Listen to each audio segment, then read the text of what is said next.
Alright guys, a quick one. Here, I'll detail how to change the battery in an Apple AirTag.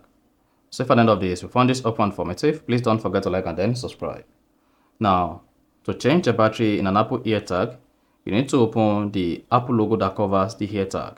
To do this, you just need to press your thumb on the cover and then like this. And that is going to open the Apple AirTag cover. Then remove the existing battery like this. And then get your new battery and place it as it is.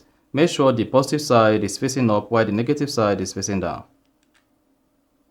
Then get the AirTag cover and then place the 3 clip into the hole on the AirTag case and then rotate it again. Now once you hear a chime, that implies your AirTag is now locked and then you're good. To open it again, press and hold it with your thumb, then rotate anti-clockwise.